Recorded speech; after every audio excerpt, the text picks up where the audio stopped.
बड़े गर्व से कहता हूं साथियों, बैक टू बैक रिव्यू आया है एक ऐसे रेडियो का जो एक बार फिर से मेड इन इंडिया है, भारत में बना है।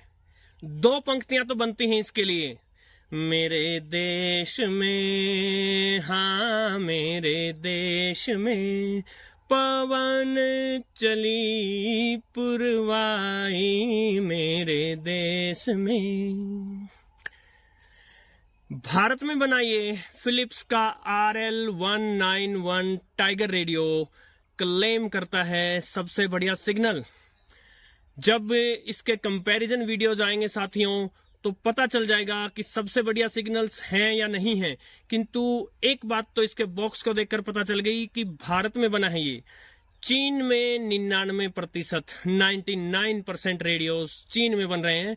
और ऐसे में जो भारत में बने रेडियो आते हैं वो ठीक वैसे आते हैं जैसे रेगिस्तान में ठंडी वर्षा की फुहारें आ गई हों अचानक से। इसका बॉक्स कहता है manufactured at Goa, India. Excellent. भारत में बन जाने से ही कोई रेडियो बेस्ट नहीं हो जाता।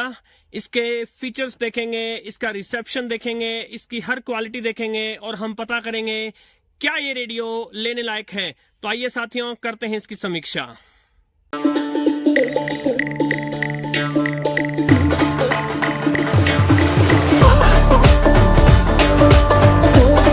बाउंड्री के बाहर अंपायर नितिन मेनन का इशारा, 6 रन। अंपायर नितिन मेनन ने तो 6 दे दिया इसको, लेकिन ये अंपायर इस रेडियो को कैसा बताएगा? चौका मारेगा, छक्का मारेगा या सिंगल डबल के लायक है ये रेडियो? आइए देखते हैं कैसा ये। सबसे पहले बात कर लेते हैं इसके डायमेंशंस की। तो चौड़ाई में इसको बताया गया है 18.5 सेंटीमीटर, मुझे ये लगभग 7 इंच के आसपास मिला।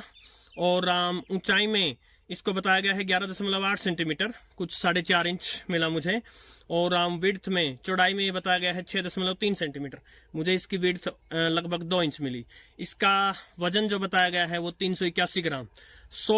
पोर्टेबल पॉकेट रेडियो तो नहीं है, लेकिन स्टिल पोर्टेबल रेडियो है। और यहाँ पर मैं इसकी बिल्ड क्वालिटी के बारे में बताना चाहूंगा, जो कि इसकी टॉप मोस्ट क्वालिटी है। इस रेडियो के बारे में जो बेस्ट चीज मुझे लगी है वो है इसकी बिल्ड क्वालिटी। रोबस्ट है ये, मजबूत रेडियो लगता है ये। इसका जो साथी है फिलिप्स का बहादुर, उसको मैंने 12 फीट की ऊंचाई से गिराया था और उसका कुछ नहीं बिगड़ा था, बस एंटेना टूट कर रह गया था। इसको मैं जानबूझकर तो नहीं गिराना चाहता, लेकिन मुझे पूरा यकीन है कि ये गिर भी गया तो भी ये चकनाचूर नहीं होगा। यदि बात करें इसके बटन्स एंड पोर्ट्स की, तो सबसे पहले इसके ऊपर जो फ्रीक्वेंसी पैनल दिया गया है थोड़ा छोटा है। यदि इसको लंबा कर दिया गया होता तो ट्यूनर को काफी विड्थ मिलती स्टेशंस के बीच में, अब उतनी विड्थ नहीं मिलती। जब आपके पास पूरी लेंथ थी तो इसको लंबा करना चाहिए था। बट एनीवे, एक अच्छी बात यह है कि लॉग स्केल दिया गया है तो आपको याद रह जाए कि किस नंबर के आसपास था मेरा स्टेशन। 2 बैंड रेडियो है, मीडियम वेव जिसको AM बोलते हैं, और FM। AM पर जो फ्रीक्वेंसी रेंज है वो है 522 से लेकर 1600 किलोहर्ट्ज, फुल रेंज है। और FM पर 88 से 108 मेगाहर्ट्ज, फुल रेंज है। इसकी राइट साइड में ट्यूनिंग व्हील है और वॉल्यूम व्हील है जो इसका ऑन ऑफ स्विच है। अब मैं हमेशा के कहता हूं कि ऑन ऑफ स्विच अलग होना चाहिए और वॉल्यूम जो व्हील है वो अलग होना चाहिए, बट एनीवे दोनों रोबस्ट लगते हैं। और जो ट्यूनिंग व्हील है हल्का सा हार्ड प्रेस होता है, जो कि अच्छी बात है, मैं हमेशा इसको एक अच्छी बात मानता हूं। इसके अलावा यदि आप इसको DC अडेप्टर पर चलाना चाहते हैं तो 3 वोल्ट का DC अडेप्टर यहां पर लग सकता है, बॉक्स में अडेप्टर नहीं आएगा।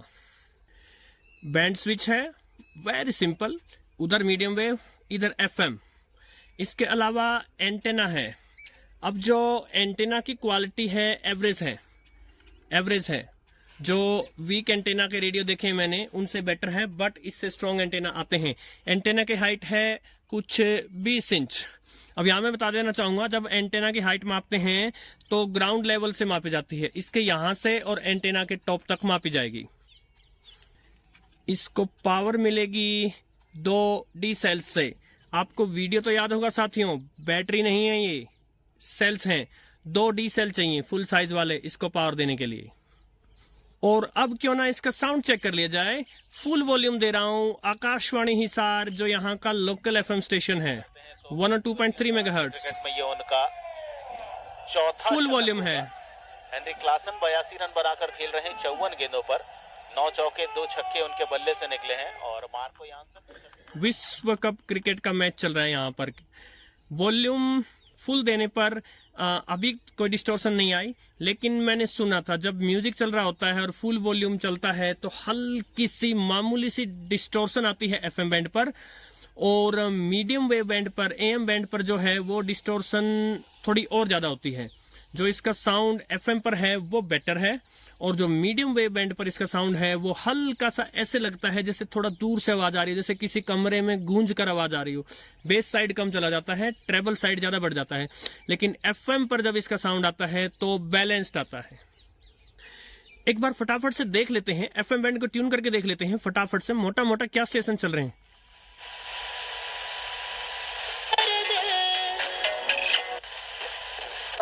ओवर के साथ 8 ओवर की बॉलिंग।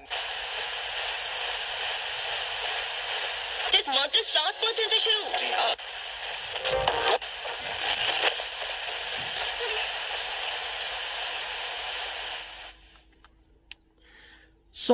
वैसे तो कंपैरिजन वीडियोज आ जाएंगे बाद में, लेकिन जो शुरुआती रुझानों से मुझे पता चला है वो ये है कि एफएम का सिग्नल इसका एवरेज है।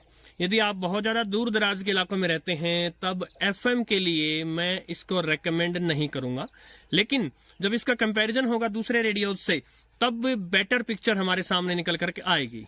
मीडियम वेव को और देख लेते हैं फटाफट।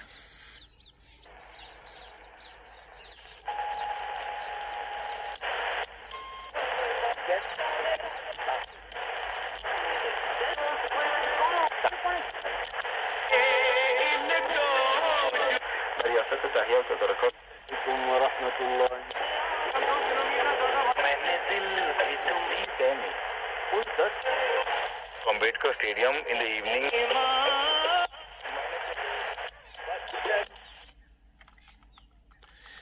बड़ा ही एक क्विक बैंड ट्यून था ये, और मीडियम वेव पर इसने जगह जगह स्टेशंस को पकड़ा है। अभी शाम का समय है, मीडियम वेव बैंड लगभग खुल गया है, और इस बैंड पर इसने काफी अच्छी परफॉर्मेंस दी है। और अब अंत में मेरा वर्डिक्ट, जिन लोगों को हाथ के सहारे रेडियो रखना है, रोबस्ट रेडियो चाहिए, ठीक से बजट में आने वाला रेडियो चाहिए, ये मुझे अमेजोन पर अभी जो चल रही सेल है उसमें मुझे 1030 रुपए में मिला था। थोड़ा सा महंगा हो जाता होगा सेल के बाद ये। एक डिसेंट बजट में एक डिसेंट बिल्ड क्वालिटी वाला अगर आपको रेडियो चाहिए तो ये आपके लिए है। साउंड से बहुत ज्यादा उम्मीद मत कीजिएगा, लेकिन निराशाजनक भी नहीं है, ठीक है इसका साउंड, अबव एवरेज है इसका साउंड। और इसका रिसेप्शन जैसे मैंने बताया मीडियम वेव पर जबरदस्त है, एफएम पर इसका रिसेप्शन एवरेज है। दूर दराज के इलाकों की बजाय ये उन लोगों को ज्यादा सूट करेगा जिनको एफएम जो स्टेशंस हैं वो आसपास की रेंज में हैं। नमस्कार साथियों।